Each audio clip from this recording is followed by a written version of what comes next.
If you have any experience with RPGs, then you know what a dump stat is. A dump stat is an attribute that you don't need for your particular character build. A clear example of this would be, in basically any RPG, intelligence in most cases for a fighter. If you played Pillars of Eternity, say Pillars of Eternity 2 for example, then boosting Adair's intellect as a fighter rogue is non-beneficial. If you were a wizard somehow, it would be. So the nature of a dump stat is such that you basically don't need the stat at all to progress your character, and above all to be effective in combat. Because really when you're talking about builds, you're talking about the most effective way to defeat your enemies in combat, and it rarely goes beyond that. And in most role-playing games, you're not punished for dumping certain stats independent of combat, meaning a fighter with an 8 intelligence in Baldur's Gate 3 isn't going to suffer particularly in combat, or for that matter, to preempt my argument here, even a fighter with a charisma of 8 isn't going to suffer in combat in Baldur's Gate 3. And so most builds really are just only talking about combat. But I'm going to argue here that Baldur's Gate 3 is a little bit different. It's far more all-encompassing in terms of its scope. So any build that you make, ultimately, is going to have to take into account the story and the many opportunity costs that arise if you dump one stat in particular, and I am of course referring to charisma. Specifically, if you want to have a good experience in Baldur's Gate 3, I do not believe that charisma can be a dump stat. It's simply not possible. It is the most important stat in the game overall, I would argue, because there's so many instances of dialogue that are required to progress the story in ways you would like. And beyond that, even the ability to defeat enemies and gain their XP without fighting them even once, that are dependent upon charisma in as much as you have to pass a persuasion check, or perhaps some other charisma-related check.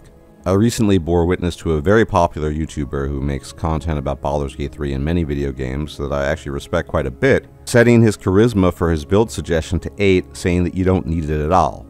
The problem with this is that there are things you will miss out on, and you will have a lesser experience, despite what Sven Vinke has claimed, if you do not pass certain charisma-based checks above all persuasion checks. And here's the thing.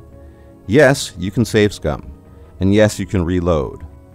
But I can tell you from experience, it's not fun. If you have an 8 charisma and a -1 modifier to your charisma checks, do you really want, in some cases, some of the most important cases later on in the game, where you have 30 checks required, do you really want to roll a die 20 times? And I'm not even counting inspiration points, which you can use up in the process. It's immersion breaking, and let's be honest, it's a pain in the ass to reload your game constantly to get a certain outcome. And you actually do need to persuade people in this game to get the right outcomes in certain cases. I can tell you from experience, it's not fun failing checks again and again and again, and failing to convince people of certain things. At the moment I'm rolling a monk of the Way of Shadow, and I have a 10 charisma, so neither positive nor negative in terms of its modifier. I'm currently level 8, and respeccing, starting with rogue so you can get proficiency and expertise and persuasion, has been such a boon and has made my experience so much better than it otherwise would be that I cannot recommend it enough. I do not believe charisma is truly a dump stat. Yes, purely in terms of combat, it is. But as much as there's combat in this game, to progress the story in ways you want, you need to have charisma. It's unavoidable.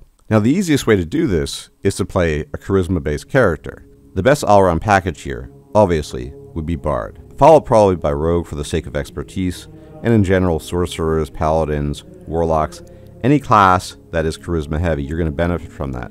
But there are tons of classes that don't, and I would suggest to you, and this is just my take, do not dump charisma below 10.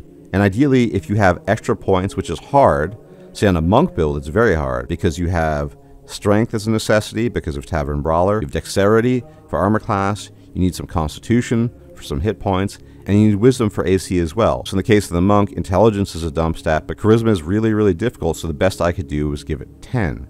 But I would strongly encourage you not to completely dump charisma. This is an RPG after all, and there's so many instances, combat included, where you can get XP simply by convincing enemies that they're wrong.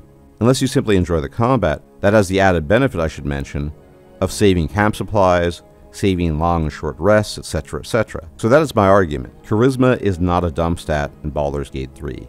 It simply cannot be if you want to have a good experience of the game. If you want to constantly fail checks, if you don't care about the outcome in terms of your role-playing experience, and you just want to see what happens, sure. But I do not believe for any character that charisma is an absolute dump stat, not the way some people have been building their characters. And as always, thank you for watching. Before I go, I'd like to invite you to my Discord server where you can discuss Baldur's Gate 3 with like-minded people, as well as other RPGs. And if you like my content, you can leave a like, comment, share, and subscribe, as it really helps out the channel.